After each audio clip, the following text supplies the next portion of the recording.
Yo, what's good, everybody? Today I'm talking about the amazing Keyshawn Davis returning to stop the tricky Jamaine Ortiz. And I first want to just apologize for my voice, maybe a little bit raspy or nasally, but that's because I am feeling a little bit under the weather. But enough of that. You guys know that Keyshawn Davis has been my favorite fighter for a few years now, but I had no idea that he was this damn good. Coming into this fight, I thought Ortiz actually had a good shot at pulling off the upset. I thought his hand and foot speed would be an issue, and he was the more seasoned professional, and he always made a good showing of himself against the world's best. I do know that he doesn't like to get hit, so I thought maybe it's just a matter of time until he eventually gets caught, gets on his bike, and resigns himself to a decision loss. I didn't see Key stopping him because if Ortiz wants to survive, he's shown the ability to. But man, Keyshawn Davis proved to me that he truly is him. He is so damn efficient with his work. He has very good eyes. He looks like a predator in that ring, with his big, watchful eyes. He studied Ortiz, took his time, stalked, and pounced when the opportunity was right. Every shot is thrown with a purpose, with near perfect technique, and everything thrown was crisp and precise. And I basically had Key winning every round but the third round. After dropping the first two, I reckon Ortiz wanted to let Keyshawn know that he wasn't gonna get punked, so he switched it up. He utilized his legs more. He started bouncing on his toes, implemented a jittery style that was so difficult to read and time. Lots of foot feints, and he started fighting in bursts. He would just explode at Keyshawn, pause, and he'd stay out of range and burst in. And he did catch Key a few times doing that, but the style was really only successful in the third and the first half of the fourth. Key's alertness heightened, and he eventually picked up on the rhythm. From what I saw, Ortiz would often shuffle forward before he was gonna launch an attack. Key must have saw this tell, made some adjustments, and started timing Ortiz coming in, where he would then take a couple steps back as Ortiz shuffled forward, and he would fire a counter in the form of a 1-2 or a left hook. No doubt an influence from his brother Shakur Stevenson. And from the fifth round on, Key pretty much had Ortiz figured out.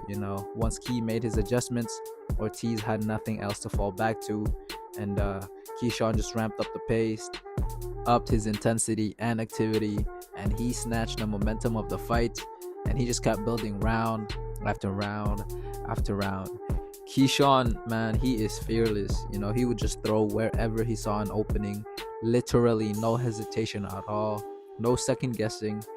And I feel in this fight, his confidence was at an all-time high. Like, it wasn't even that he didn't respect Ortiz's power or that Ortiz wasn't touching him. Nah, like, he was getting touched at times. He was getting countered at times. And he even said after the fight that Ortiz does have pop. He just didn't care. He has an immeasurable self-belief. And ultimately, the way I see it is that he is just a pure-bred fighter through and through. He's got a fighter's heart and a fighter's mentality. And I've said this for years. He's just for the smoke. It's really that simple. But let me get back on track. Keyshawn showed a very potent offense. He's so versatile. He has every punch in his arsenal, and he was utilizing all of them. That even when he threw single loaded shots that weren't set up or counters, Ortiz just couldn't evade them. He was getting hit with everything, and Keyshawn's wide variety of punch selection made him so unpredictable. Keyshawn's 1-2 was super sharp, and he used this ramrod like jab that was just battering Ortiz. But he also used the jab as a stick to keep Ortiz off of him, or he'd use it as a blinder to set up a power shot, or he'd use it to cut off Ortiz's exit points, or he'd use it to occupy Ortiz's guard and to keep him from moving. Keyshawn is just so cerebral in his approach. He's well educated in the boxing game, and truthfully, the whole fight, I was thinking to myself that he really does remind me of Bud. He's a sound boxer, he's keen-eyed, he throws with so much vigor and spite. Like, you can really see him punch through the target. And above all, he's just a fighter. He's a junkyard dog. He doesn't mind taking one to give 3 or 4 back. And he's looking for knockouts, but stays defensively responsible at all times. He's definitely one of the most complete fighters today, in my opinion. From top to bottom, he is well-rounded, man. Keyshawn's footwork and balance was great, and he's good at managing distance. He can fight long, he can fight in the mid-range, and he's crafty enough to find little gaps inside to get enough leverage to fire off significant shots, and he's strong enough to hold his own inside as well.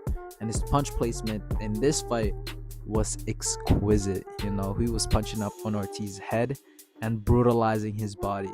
You know, Keyshawn loves those body shots. He loves systematically breaking down his opponent, and he'll smile and he'll talk shit while doing it too. Not in an arrogant way, but in a spiteful way, almost evil like. You know, like he likes hurting his opponents. It genuinely brings him joy. Keyshawn is a scary fighter, man, and that's why he's been my favorite fighter for a while. Because in a brutal sport like boxing, I don't get why there aren't many boxers with the same energy that Keyshawn brings.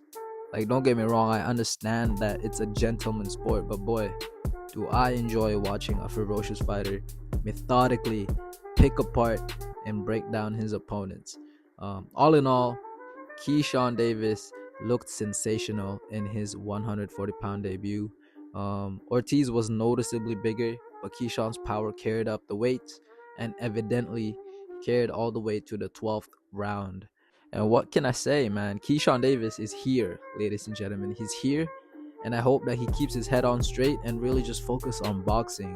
Stay out of trouble, focus on nothing but God, his family, and boxing. As for Ortiz, I have no bad words for him. You know, I was high on him coming into this fight, and I'll still continue to watch his career. He's very talented. He's just been matched with uber gifted fighters. Now, Keyshawn, after the fight, called out Devin Haney once again. You know, he once called him out in 2023. I posted about it actually on my IG page. They gotta make that fight happen next year. I want Keyshawn to grab a belt at 140 first. It's a stacked weight class, and I can see him potentially running the division, especially if Shakur goes back down to 135. After he's done the business at 140, then go up to 147 and mix it up with Devin Haney, Conor Benn, Ryan Garcia, Rolly Romero, and Teofimo Lopez.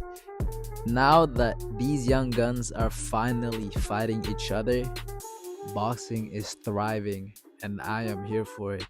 But that's all I really got to say. You know, I want to know what you thought of Keyshawn's performance and who you want him to fight next. You know what's another good fight actually is Frank Martin. Fight Frank Martin next. Revisit that beef that you guys once had in 2023 and 2024, and then go for a belt. Someone like Dalton Smith or something. You know, I also like Dalton Smith a lot, but this is the Hurt Business, baby. But yeah, I want to thank you so much for watching this video. Please leave a like and subscribe, and I hope you have a wonderful day.